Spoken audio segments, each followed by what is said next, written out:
waan soo socdaa kowdhe waxna waan sidaa laba dheh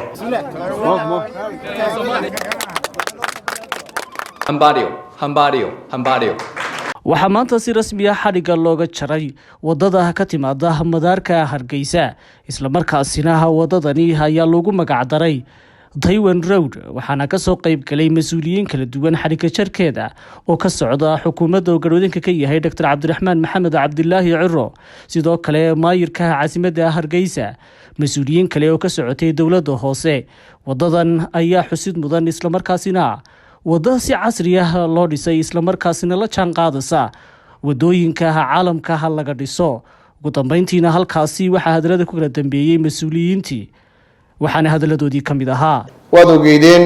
inta wadada aan hore u dhameynay bilownay midna xaflad uma qabanno midna xarig kama jarno waa waajibaadkayga waa shaqadayada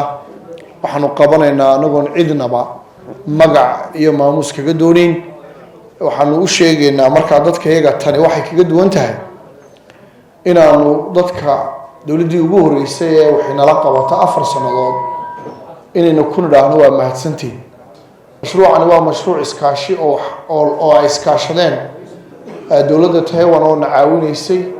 iyo dawladda hoose mashruucu markaa qaybuu kala leeyahay dawladda hoose waxay ka soo bilowday shaqada saldhigga waa aragteen mashaakilaad waaweyn oo jiray ayaa la soo xaliyay ilaa laga soo gaarsiinayay halka ay shimbirtu saaran tahay ee total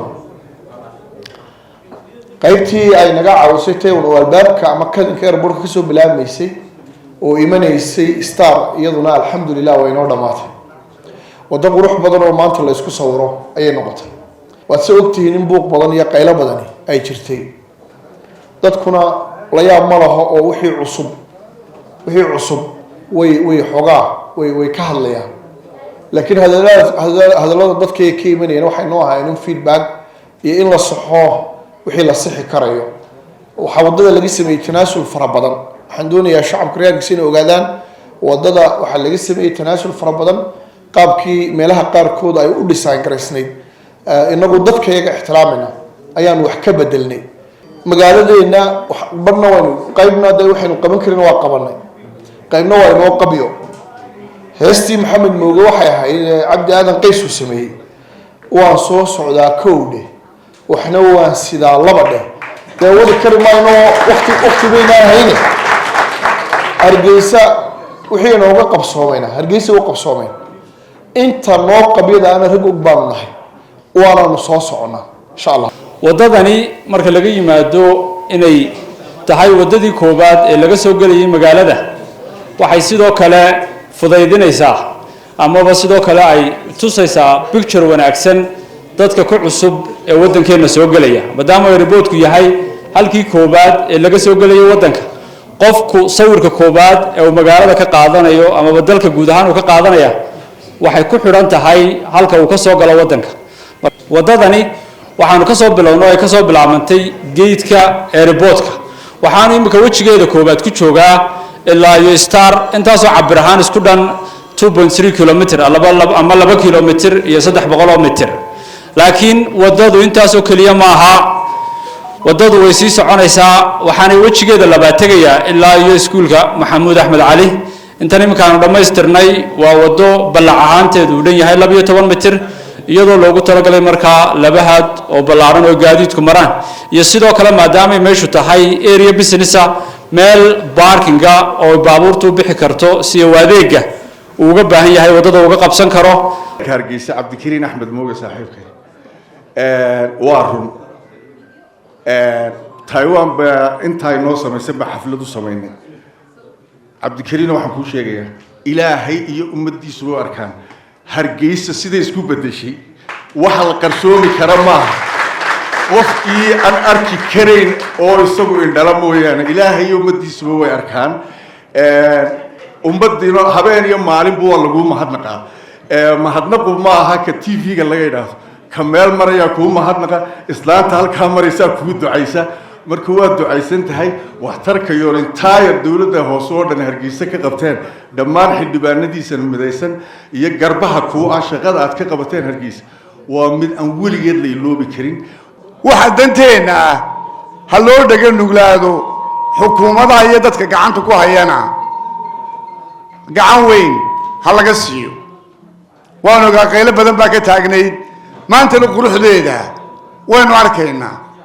dowladda hoose iyo councilkeeda iyo maayarku waxay qabteen indhihii caafimaadka qabaa way arkayaan caasimadeenna oo loola jeeda domestic capital caasimadii siigada ahayd quruxdeeda muddadii ay joogeen iyo bilicdeeda qofka dabadda ka yimaado baa garanaya tan gudu waxa laga yaabaa horumarka inaan aad u dareemin waxa qabateen qarankiina u qabateen meeyarka iyo councilkiisa gacanta weyn ka siiyana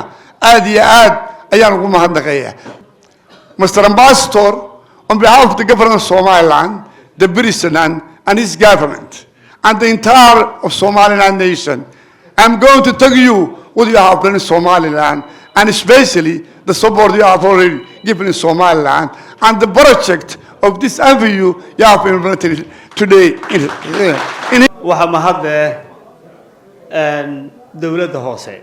caasimadda Hargeysa ugu horeeyo meeyarka magaalada Abdikariim Axmed Mooge waxaa kaloo iyaguna mahadle dowladda Taiwan oo maanta aynu u fadhino xadhigka jarka wadada airportka ee wejiga koowaad wadadan maanta aan joogno xadhigka furkeedu sida hormaarka looga dhawaajiyay qof kasta oo aan garanahayn Soomaaliland markuu airportka soo gaaro impression kama facial first impression ka qaato sudalku weeyay sabab looga dhawaajiyay waxay noqonaysaa wadadu ka soo dego wadadan muhiimadda ay leedahay dabcan capacity ama volume-kii baawta ma traffic ay lahayd way yareynaysaa maadaama wadadan capacity-geedu 12 mitir yahay waxaan dareemi karnaa in culays badan iyo ciidi badan ay ka qaadi doonto caasimadda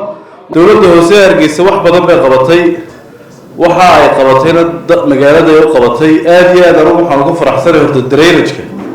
bari dhaweyd baan oran jiray halka yar saldhigga dhexe ka sokeysay taahir wanaag tolo meesha xal ma loo heli doonaa biyo badan oo fadhiisan jiray ilaa dalxiis ilaa inta geelaar hortiisa intiiba xal baa loo helay markaa maayar aad iyo aad baan ugu mahadnaqnaa. Thank you very much for helping our country. We are very happy to see you guys. أنا mahadnaqayaa maayarka caasimadda oo runtii shaqo ballaaran oo meel walba oo ay gashaba ka soo saara ayaan isagana aad iyo aad ugu mahadnaqayaa. Maayar waad mahadsan tahay. I would like to thank you also. The Taiwan government is the friend of our country. Thank you. Thank you so much what you did in our country. On behalf of the government of Somaliland and the people of Hargeisa, thank you once again. And may I welcome you to the podium, Ambassador Liu, so you can have your remarks. Mayor Abdikariim Haji Ahmed Mooge. Taiwan Avenue official luncheon ceremony. Congratulations, Hambadio, Hambadio, Hambadio.